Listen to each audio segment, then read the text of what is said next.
Assalomu alaykum hurmatli tomoshabinlar, kanalimizga xush kelibsiz.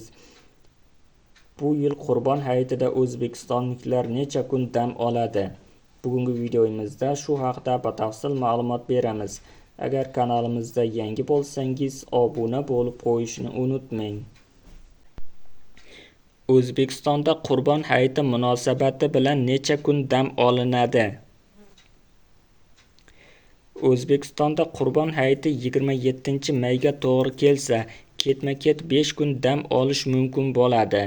2026-yilda rasmiy sanalarni nishonlash davrida qo'shimcha ishlanmaydigan kunlarni belgilash va dam olish kunlarini ko'chirish to'g'risidagi Prezident farmonida ish haftasining turidan qat'iy nazar, barcha xodimlar uchun 28-may, payshanba, 29-may, juma, 6 kunlik ish haftasida ishlaydigan xodimlar uchun esa 30-may, shanba qo'shimcha dam olish kunlari etib belgilangan. Agar Qurbon hayiti 27-mayga to'g'ri kelsa, hali rasman e'lon qilinmagan, yakshanba ham dam olish kuni ekani hisobga olinsa, o'zbekistonliklar ketma-ket 5 kun, 27-31-may dam olishi mumkin. 27-may, chorshanba, Qurbon hayiti bo'lishi kutilmoqda. 28-may, payshanba, barcha uchun qo'shimcha dam olish kuni. 29-may, juma, barcha uchun qo'shimcha dam olish kuni. 30-may, shanba, haftada 6 kun ishlaydiganlar uchun qo'shimcha dam olish kuni. Haftada 5 kun ishlaydiganlar uchun odatiy dam olish kuni.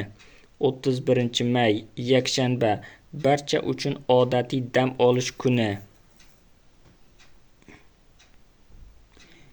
Joriy yilgi 9-may, shanba, dam olish kuniga to'g'ri kelgani sababli bu dam olish kuni 11-may, dushanba kuniga ko'chirilgandi.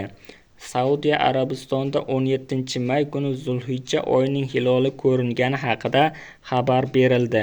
Ma'lumotga ko'ra, 27-may, chorshanba Qurbon hayiti kuni bo'ladi. O'zbekiston musulmonlari idorasi esa hozircha Qurbon hayiti sanasini rasman e'lon qilmagan. Videomiz yoqqan bo'lsa, like bosing, kanalimizga obuna bo'ling. Manba: daryo.uz sayti.